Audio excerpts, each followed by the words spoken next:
दोस्तों, आर्थिक स्थिति चाहे जितनी भी अच्छी क्यों ना हो, असली सुख और सुकून पाने के लिए आपकी मानसिक स्थिति का मजबूत होना सबसे जरूरी है। इसलिए अपने दिमाग को हमेशा सकारात्मक और तंदुरुस्त बनाए रखें। याद रखिए, गरीब वह नहीं है जो झोपड़ी में रहता है, बल्कि वह है जो अपनी दौलत का घमंड दिखाकर दूसरों को नीचा दिखाने की कोशिश करता है। छोटे छोटे कदम ही आपको बड़ी मंजिल तक पहुंचाते हैं, क्योंकि अक्सर बड़ी छलांगें आपको रास्ते से भटका सकती हैं। जैसे घर का दरवाजा बड़ा होता है, मगर उसे बंद करने वाला ताला छोटा होता है, और ताले को खोलने वाली चाबी उससे भी छोटी। लेकिन वही छोटी सी चाबी पूरे घर को खोल सकती है। इसी तरह छोटे छोटे विचार भी बड़े बदलाव ला सकते हैं। किसी ने सही कहा है, असल में वही जीवन की चाल समझता है जो सफर में धूल को गुलाल समझता है। समय का साथ जिसे मिलता है, वह बड़े से बड़े लोगों को मात दे सकता है।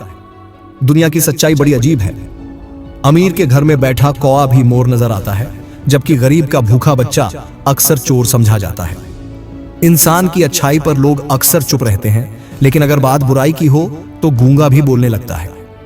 और सबसे अहम बात, इस बात को हमेशा याद रखना, संसार जरूरत के नियम पर चलता है। जिस सूरज का सर्दियों में लोग बेसब्री से इंतजार करते हैं, उसी सूरज को गर्मियों में तिरस्कृत किया जाता है। आपकी कीमत तभी समझी जाएगी जब आपकी जरूरत होगी। इसीलिए कभी किसी के लिए खुद को मत बदलो, खुद पर विश्वास रखो, यही आपकी सबसे बड़ी ताकत है। और दोस्तों, एक जरूरी बात हमेशा याद रखिए, कभी भी किसी के साथ अपना रहस्य साझा न करें। अगर आप खुद अपने रहस्य को नहीं छुपा सकते, तो कैसे उम्मीद कर सकते हैं कि कोई और उसे छुपा पाएगा। अक्सर वही रहस्य आपको बर्बाद कर सकता है। जीवन में 3 चीजें हमेशा सोच समझ कर ही उठानी चाहिए, एकदम, कसम और कलम, क्योंकि ये तीनों ही आपके भविष्य में आपके साथ चलते हैं और आपकी राह बनाते हैं। लकीरों की भी अपनी ही अजीब कहानी है। माथे पर खींची जाए तो किस्मत बना देती है, जमीन पर खींची जाए तो सरहदें बना देती हैं, खाल पर खींची जाए तो खून बहा देती हैं, और अगर रिश्तों में खींच जाएं तो दीवारें खड़ी कर देती हैं।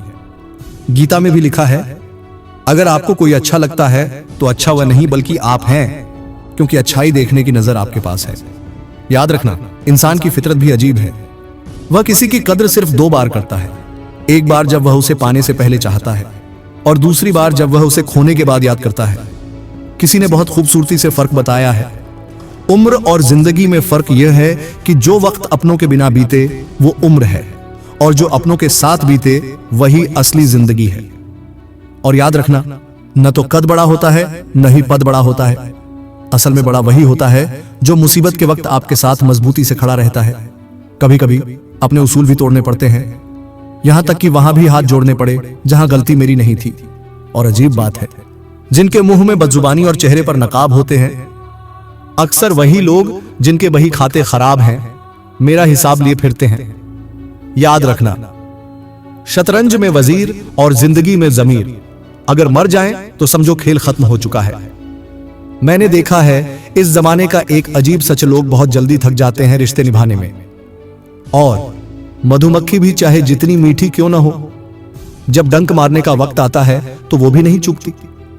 इसलिए सावधान रहो। जो लोग बहुत मीठा बोलते हैं, वो हनी नहीं बल्कि हानि भी दे सकते हैं। वेद पढ़ना तो आसान है, मगर जिस दिन आपने किसी की वेदना को पढ़ लिया, समझो आपने ईश्वर को पा लिया। जिंदगी में परेशानियां तो बहुत हैं, इसलिए कभी कभी थोड़ा हंसकर बोल दो, थोड़ा हंसकर टाल दो, कुछ परेशानियों को वक्त पर छोड़ दो। और क्या खूब कहा है, आजकल वही अनजान बनते हैं जो सब कुछ जानते हैं।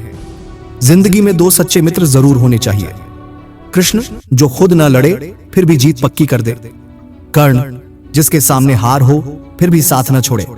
और दोस्तों, अंत में बस इतना ही कहना चाहता हूं, जब भीष्म पितामह ने श्री कृष्ण जी से यह प्रश्न किया, जल से पतला क्या है, भूमि से भारी कौन है, अग्नि से तेज क्या है, और कौन है जो काजल से भी ज्यादा काला है, तो श्री कृष्ण जी ने अपनी मनमोहिनी मुस्कान के साथ उत्तर दिया, जल से पतला है ज्ञान, भूमि से भारी है पाप, अग्नि से तेज है क्रोध, और काजल से भी काला है कलंक।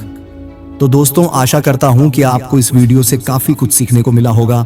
आप अपना कीमती समय देने के लिए आप सबको बहुत बहुत धन्यवाद। यह वीडियो आप लोगों को अच्छी लगी तो वीडियो को शेयर, सब्सक्राइब, लाइक जरूर करें। फिर मिलेंगे कुछ नया सीख के साथ और एक नए वीडियो में। तब तक के लिए आप अपना ख्याल रखें। ओम नारायणाय नमो।